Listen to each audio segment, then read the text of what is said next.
and a quarter cup of masa harina, 3.5 cups of chicken broth. I am using my hands to mix the masa for a very scientific reason, and that is because it is a lot of fun, and fun is very healthy. You know that the masa is ready when it feels completely smooth. For these tamales, we're going to pre-cook the masa a little bit in a pot, and it's going to make a completely different masa or tamal experience. I have 1.5 cups of water, and I'm going to add half a teaspoon of salt, and I'm going to add the masa to the pot. And then I'm going to add lard. I have a cup of lard. If you don't want to use lard, you can use vegetable shortening or you can use coconut oil, and it gives the tamales a delicious flavor, and it has sort of the same consistency as the lard or the vegetable shortening. Stir and cook for several minutes until the water is absorbed and the masa has thickened and become springy. Look, this masa is ready. And the next thing we're going to do is an achiote sauce to make chicken in achiote, because that's going to be the filling for our mini pibils. Crumble 2 ounces of achiote paste into a blender. Let's talk about achiote. It tastes a little bit like saffron, and it's just rich. It's just flavor that is full, and it is just a taste that says Yucatan. So I'm adding 3 ripe tomatoes, a cup of chicken broth, some oregano, allspice, and garlic, and a thin slice of white onion, salt, and pepper. And we're going to puree these until completely smooth. And then I'm going to start heating the oil here, just a couple of tablespoons, medium-high heat. I can see the oil is starting to shake and tremble in the pan, and I'm going to add the sauce. This is just going to cook for about 8 to 9 minutes, and then I'm going to add some chicken. You can use any kind of cooked chicken if you want to bake it, if you want to buy rotisserie. So I'm adding the chicken in the achiote sauce. To make the tamales, we're not using corn husks. We're using gigantic, enormous banana leaves. And yes, you can find them in your grocery store, or if not, a Latino or international grocery store nearby. You need 10-inch pieces just like these. I'm going to show you how you prepare your leaves for the tamal. So I have low heat.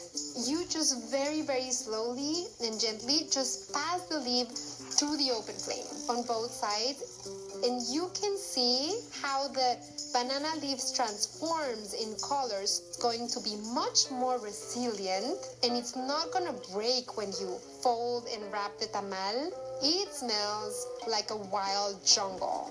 In here, we're gonna get the tamalera ready. You can just use any pot that you have and use a steaming basket. So I'm gonna add enough water so that it sits right under the steaming basket or the steaming layer. And I'm going to add some of the banana leaves on the bottom of the tamalera so that the tamales are not soaking with the boiling water. So you have your piece of banana leaf, a quarter cup of masa, and I'm going to make sort of a rectangle shape. It doesn't have to be perfect. I am going to make a little bit of an indentation. So beautiful. You wish you could eat it like this. And then you're just gonna fold it, following the shape, and you fold it like that.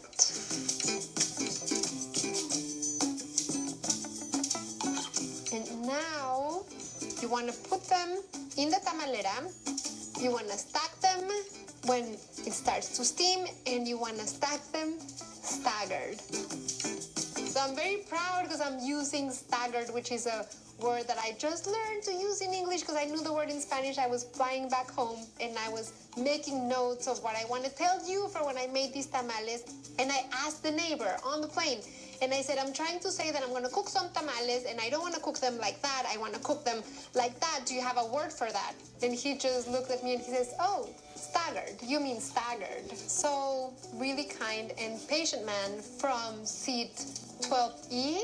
If for any reason, any chance you are watching this show, I will mail you some tamal. I'm just gonna cook these for about 50 minutes to an hour. Can't think of a better dessert to go after the mini pibis than this crema de coco. So I have sweetened coconut flakes, add a half a teaspoon of ground cinnamon, and then I'm going to add about a quarter teaspoon sea salt, and then I'm gonna mix it.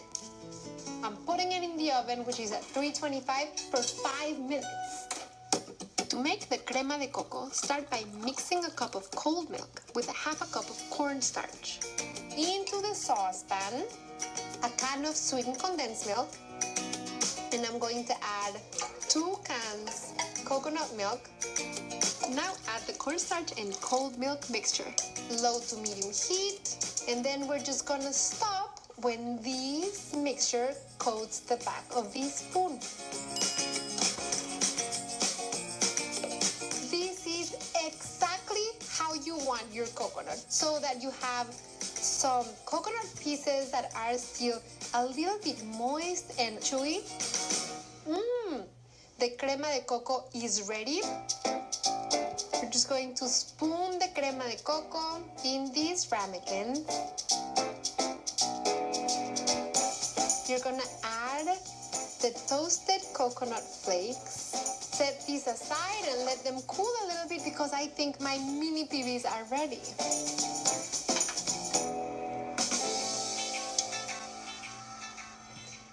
As you can see, the banana leaf became like a second skin.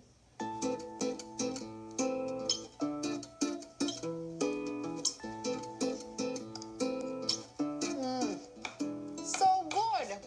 The masa, since it was pre-cooked in the pan, it is much more dense. It is a little bit gelatinous, very different from a tamal that's cooked in a corn husk. And then it has this topping of the shredded chicken in that very thick achiote sauce, and I can't describe the punch of flavor it packs. Really incredible. I think I could eat the whole pot in there. Let me see if the crema de coco has cooled down. So you can eat it hot, you can eat it lukewarm. It's really delicious cold. It's very suave coconut pudding, very, very light. And then the very playful topping, it just makes for a super charming ending to a meal. I'm a very happy woman right now. The only thing missing is Chachi and her family, but I think she would definitely approve.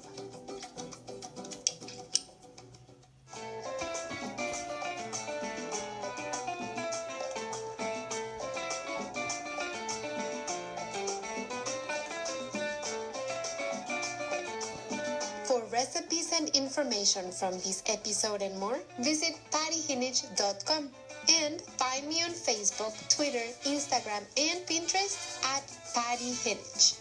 Patty's Mexican Table is made possible by